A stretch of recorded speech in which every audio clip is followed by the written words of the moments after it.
Kemudian terhadap pencarian Harun Masiku sampai saat ini, ya penyidik masih berusaha secara maksimal untuk memastikan keberadaannya dan tetap berusaha untuk bisa melakukan penangkapan. Kami semuanya tentu dari KPK memohon restu, memohon dukungan dari seluruh masyarakat untuk bisa memberikan informasi manakala masyarakat mengetahui keberadaan yang bersangkutan. Kemudian terhadap beberapa nama ya untuk pengusutannya pasti ini juga kembali kepada kebutuhan penyidik. Manakala memang itu sesuai dengan apa yang dipersangkakan pasti akan dilakukan pemanggilan ya bahkan tidak menutup kemungkinan akan adanya proses lebih lanjut ya. Kemudian berhubungan dengan masalah praper ya. Praper ini adalah kewenangan dari pengadilan negeri ya untuk melakukan pemeriksaan terhadap beberapa hal yang berhubungan dengan proses penegakan hukum. Nah ini tentu apakah berlanjut dan lain-lain yaitu keputusan dari sana. Tapi pastinya dengan adanya gugatan tersebut kami dari KPK memerintahkan khususnya kepada Biro Hukum untuk mempersiapkan tim ya dan mempersiapkan materi jawaban sebagaimana yang sudah dilakukan pada praper sebelumnya. Untuk pemberkasan kita akan usahakan semaksimal mungkin ya. Manakala memang bisa diselesaikan dengan cepat, kita akan berusaha kita selesaikan dengan cepat ya. Tetapi prinsipnya adalah pemenuhan alat bukti berdasarkan keterangan saksi, kemudian keterangan juga tersangka dan barang bukti lainnya pastinya ini akan mendukung untuk proses pemberkasannya sampai kemudian nanti diserahkan atau dilimpahkan tahap 1 kepada pihak penuntut umum. Silakan Pak Asep untuk menambahkan. Bismillahirrahmanirrahim. Assalamualaikum warahmatullahi wabarakatuh. Selamat sore dan salam sejahtera bagi kita sekalian yang terhormat Bapak Ketua, Pak Jubir dan rekan-rekan jurnalis yang berbahagia. Menizin menambahkan apa yang telah disampaikan dan telah dijelaskan oleh Bapak Ketua, hanya beberapa saja yang mungkin tadi yang caleg ya, yang belum itu caleg yang di Kalimantan Barat, Saudara MAR, ya, itu memang perkaranya sama, ya. Jadi artinya dia dengan konstruksinya dengan HM ini sama, tetapi yang MAR ini berhasil, ya, berhasil artinya kemudian menjadi anggota legislatif.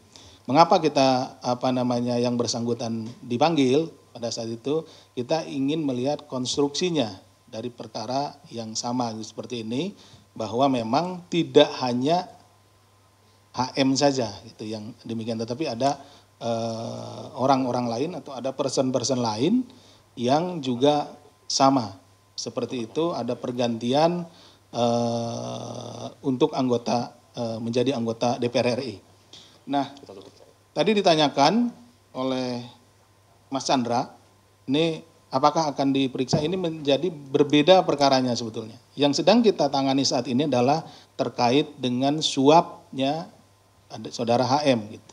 Ya ini perkaranya berbeda, tetapi kenapa dipanggil waktu itu Saudara MAR ini adalah untuk melihat konstruksinya ya. Bisa dipahami ya. Oke.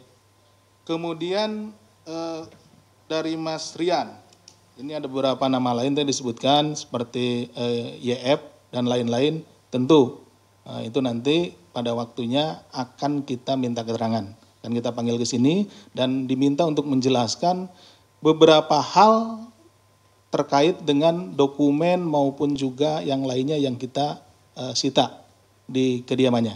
Jadi tentu yang bersangkutan akan kita panggil, kita hadirkan di sini untuk menjelaskan hal tersebut. Oke, Mas Rian.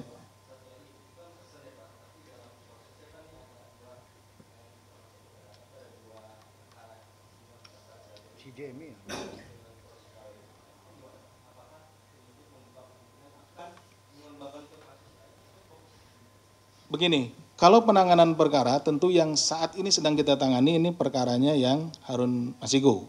Nah kita akan fokus tentu untuk menyelesaikan perkara ini dulu. Ya. Oke Mas Rian? Oke. Demikian yang bisa kami sampaikan, terima kasih. Assalamualaikum warahmatullahi wabarakatuh. Kami buka kesempatan lagi pertanyaan untuk perkara ini. Silakan. Saya Ridwan dari Jawa Pos, Pak. Ingin bertanya, Pak, pengacaranya tadi bilang bahwa pemeriksaan hari ini tidak masuk ke substansi, Pak. Dan pada awal datang tadi Pak Hasto bilang bahwa kasus ini lagi-lagi dia menyebut bahwa dipolitisasi, Pak. Ini bagaimana, Pak? Lanjut. Selamat malam Pak, saya Fedriska dari Kompas TV. Saya ingin bertanya terkait dengan penahanan Hasto pada hari ini. Sebetulnya apa yang menjadi urgensi dari penyidik untuk melakukan penahanan? Karena kan kalau kita tahu ditetapkan Hasto sebagai tersangka sejak tanggal 24 Desember lalu namun tidak dilakukan. Cukup ya? Ada lagi ya? Oke, silakan. Ya baik, terima kasih. Jadi tadi sampaikan bahwa pertanyaan hari ini tidak masuk pada substansi, gitu ya. Yang bersangkutan ini kan sudah dilakukan pemanggilan dan pemeriksaan beberapa kali, gitu. Nah, oleh karena itu ini sebenarnya bagian daripada melengkapi, kemudian nanti masih ada kesempatan yang bisa dilakukan oleh penyidik untuk melakukan pendalaman lagi, untuk melakukan pemeriksaan lagi, pada saat yang bersangkutan statusnya sudah dalam tahanan, gitu. Kemudian yang kedua, berkaitan dengan penyampaian politisasi, sampai dengan hari ini tidak ada politisasi, tidak ada hal-hal yang berhubungan dengan tersebut, ya, sehingga kami melaksanakan ini hanya berdasarkan kepentingan penegakan hukum. Kemudian jejak, ya, ini juga kami sampaikan bahwa jejaknya memang sampai dengan hari ini belum diketahui, namun tidak mengendurkan upaya dari seluruh penyidik dan pastinya dari seluruh pegawai KPK untuk berusaha mengetahui dan mendapatkan. Ini merupakan sebuah target bagi kami untuk bisa mengetahui, mendapatkan, dan upaya terakhir pastinya nanti akan dilakukan proses penangkapan. Gitu. Kemudian yang berkaitan dengan masalah proses pra-peradilan, apakah jadi pertimbangan dan lain-lain, tidak. Gitu. Kami semuanya, khususnya pimpinan, menyerahkan untuk waktu pemeriksaan, penahanan sepenuhnya kepada penyidik, ya, sehingga penyidik betul-betul memiliki kecukupan terhadap alat bukti atau barang buktinya, maka di saat waktu yang tepat, hari inilah maka dilakukan proses penahanan.